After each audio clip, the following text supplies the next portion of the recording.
Welcome students, मैं हूं वरिंदर कुमार। आप लोगों ने पिछले वीडियो में डायरेक्ट एक्सपेंसेस के बारे में जाना।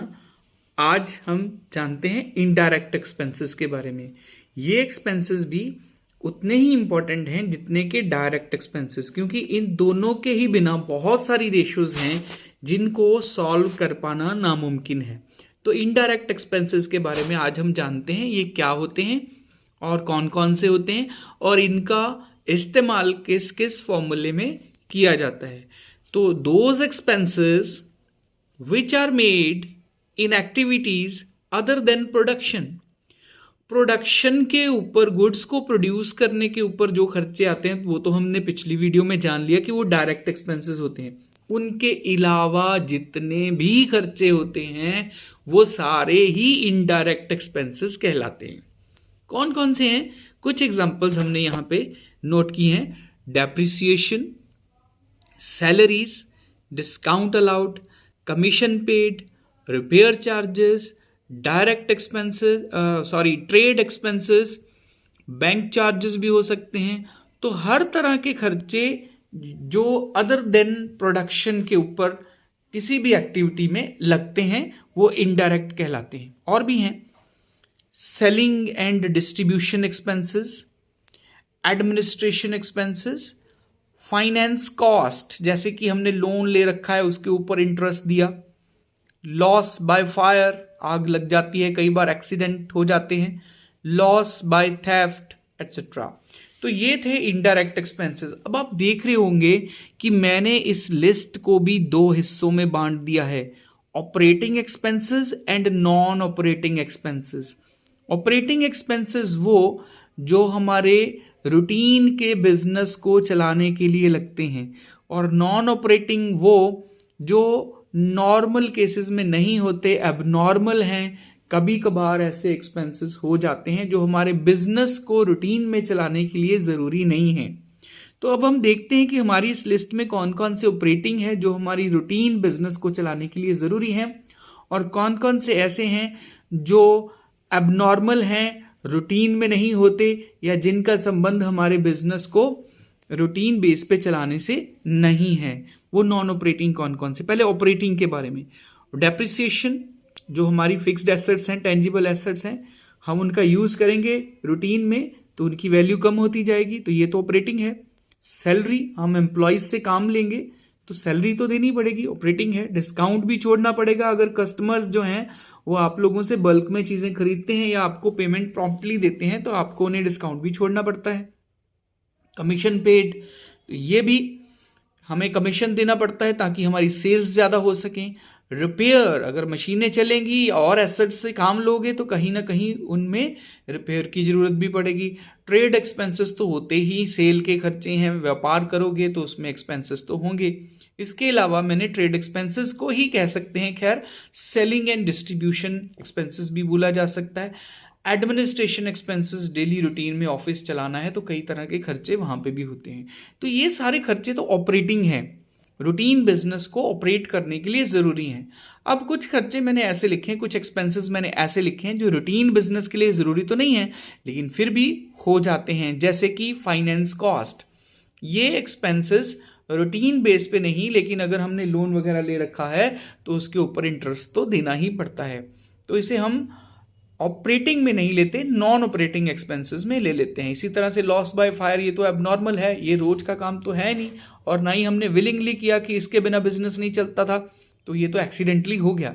लॉस बाय थेफ्ट हो गया, लॉस बाय एक्सीडेंट हो गया, इस तरह के जो खर्चे हैं वो सब नॉन ऑपरेटिंग में आते हैं। तो ये बात अच्छे से समझ लो कि इस नॉन ऑपरेटिंग एक्सपेंसेस में कौन कौन से आपने लेने हैं। एक तो फाइनेंसिंग के एक्सपेंसेस, कहीं से भी आपने लोन लिया है उसका जो भी खर्चा है वो फाइनेंसिंग का होता है, उसको आपने नॉन ऑपरेटिंग में लेना है, कभी भी ऑपरेटिंग में नहीं लेना।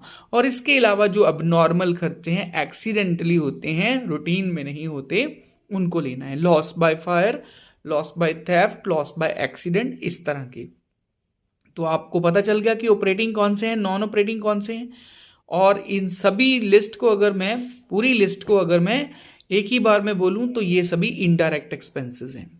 अब देखते हैं इनडायरेक्ट एक्सपेंसेस का उपयोग कहाँ कहाँ पे होता है, कहाँ पे ऑपरेटिंग का उपयोग होता है, कहाँ पे नॉन ऑपरेटिंग का होता है, कहाँ पे दोनों का ही होता है एक साथ।